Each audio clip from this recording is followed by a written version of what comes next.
Ron Johson, incumbent Republican senator, is getting challenged by Barnes, Mandela Barnes, there we go.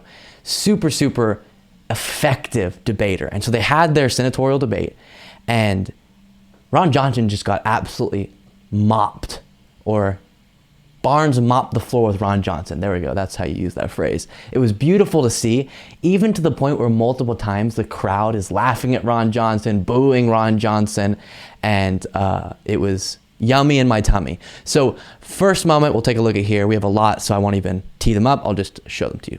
Into this vital program.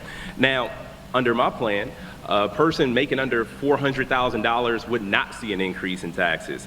And Senator Johson is going to, again, continue to complain about the deficit, but had no problem adding $2 trillion to the deficit to appease his wealthy donors and himself.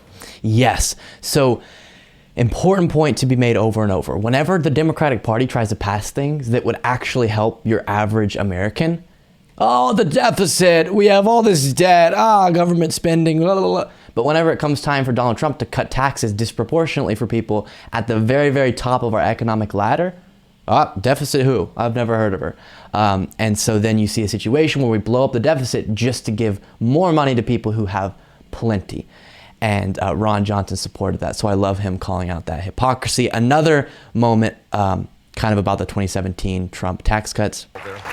The senator should be so audacious. He fails to mention that taxpayers had to foot the bill for his private plane trips between DC and his $3 million mansion in Florida, the vacation home. The 2017 tax plan also gave tax benefits for people who make private plane purchases. Guess who bought a few private planes right after the 2017 tax bill was signed? Senator Johnson's family. We're paying for that. Working class families are footing the bill for millionaire lifestyles, and it needs to stop. Mr. Johson, you would have a chance. You also have a 60-second rebuttal if you want to use it. So that is a total lie. I never was reimbursed for any private jet travel. What I was reimbursed for was actually approved by the Senate Rules and Ethics Committee when I submitted the expense. My children spend some time in Florida. My wife goes down there. I visit them a few weekends. I didn't charge for the plane trip down, but it's within Senate rules to charge for the plane trip.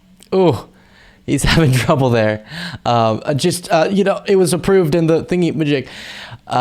And then a really funny moment where it seems like he had a little brain malfunction, Ron Johson, that is. Law enforcement. If you want to reduce crimes, my opponent says that police officers don't commit crimes. Are you kidding me?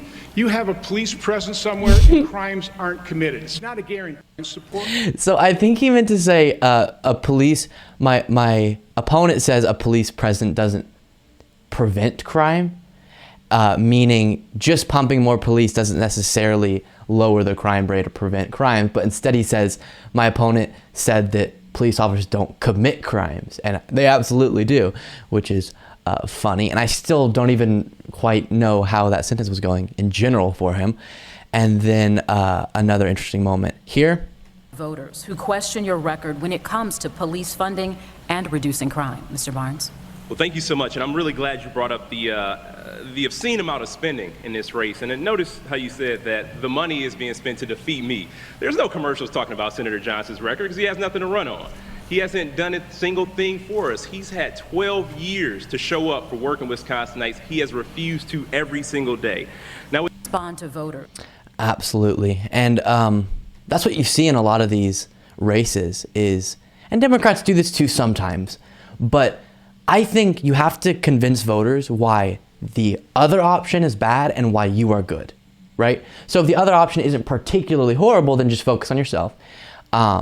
But if you're only focusing on the other option, a lot of times that means you don't actually have a lot to show for yourself. And there's a good balance. Like, for example, a Democrat running for president against Trump, Biden. I think it's perfectly justified to spend a bunch of time talking about the threat of Trump because you're saying I'm the alternative to that. But you also have to say, and then separate from him not being in office, what am I going to do as someone who would be in office and what makes me a good option to fill that spot? And I see in a lot of Republican races, I'm not really clear, as we talked about a little bit with Dr. Oz's recent interview, what their policy platform really is. It's a lot of like, this is bad and this is bad and this is bad. What are you proposing from a specific policy perspective to improve the lives of your constituents? Not much. And as was highlighted in this debate, the major piece of legislation under the Trump administration, whenever Ron Johnson was a senator and was in a position where he could support the party that was able to pass things, they were passing, tax cuts. They did a little bit of criminal justice reform that I think was one of the rare things that was actually kind of good that Trump and the Republican Party did during that time, but not much, mainly helping wealthy people get wealthier. And that's what needs to be focused on, and that's why they don't like talking about what they really stand for, because that's pretty much it. Next, a little moment here about Putin. Proud of the Ukrainian people showing immense courage in a difficult situation. We need to do everything we can short of American boots on the ground. There's no appetite for it. And Putin also needs to be held accountable. We need to continue to call out his war crimes. We need to up sanctions on Putin. However, we have someone, Senator Johson, who once praised Putin as a smart guy. Now, if Putin is successful in Ukraine, he's going to encroach on more territory. It'll also be a green light to other autocratic leaders. There was also an instance where Senator Johson had to be sat down by the FBI and warned that he may be a Russian asset. We cannot trust Senator Johson to protect democracy abroad, because we can't even trust Senator Johson to protect democracy here at home.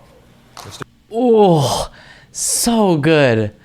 I'm getting so much intellectual pleasure from watching this. That's beautiful. Because number one, you're highlighting this weird positive bias that a lot of Republicans have towards Putin and Russia that I still can't understand. And also highlighting the threat to democracy that's posed by people like him.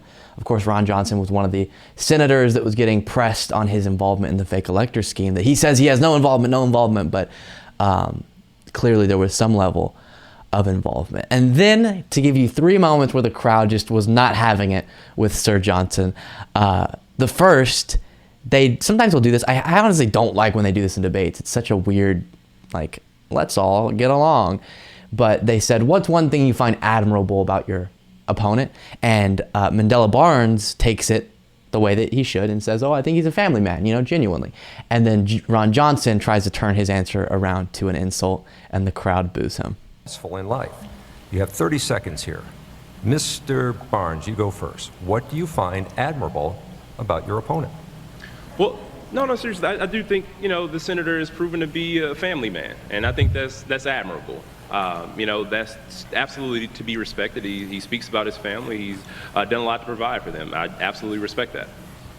Mr. Johson. Likewise, I appreciate the fact that Lieutenant Governor Barnes had loving parents, a school teacher, father worked third shift, so he had good upbringing.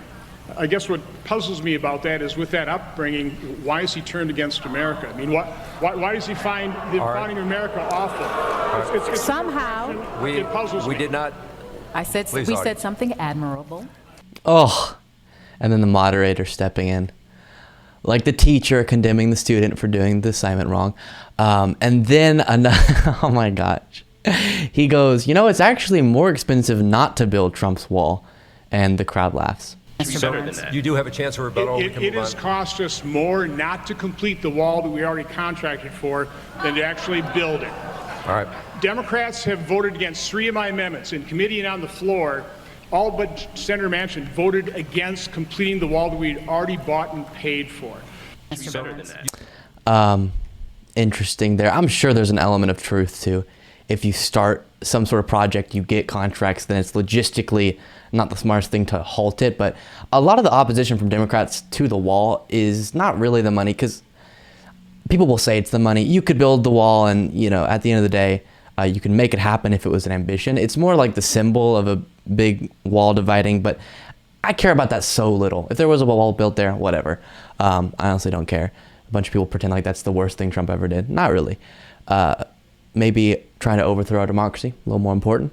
And then finally, the audience laughs once again at Ron Johnson for saying the FBI set him up. In response to the wild charge of Lieutenant Governor Barnes, the FBI set me up with a corrupt briefing and then leaked that to smear me. No, I mean, All right, I'm sorry, let's talk because about, all right. he is referring to corruption with the FBI, which I've been trying to uncover and expose. All right. So, do we have time for... I don't know if everyone in that crowd came to see Mandela Barnes, or they genuinely just couldn't take it with Ron Johnson, or what.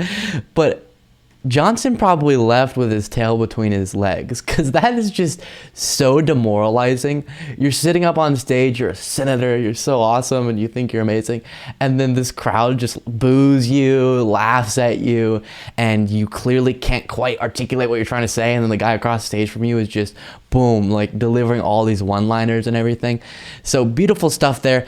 It is gonna be, let's see, as far as the polling goes, because after seeing all these debate moments, I'm like, come on, Mandela Barnes. But it is Wisconsin, and it is an incumbent Republican senator, so it's going to be tough. The most recent poll taken, or the most recent average as it stands now, is Johnson 2.8 points up, which you could overcome that with a good amount of Democratic turnout. So it's not impossible, but it is going to be an uphill battle there. So fascinating stuff.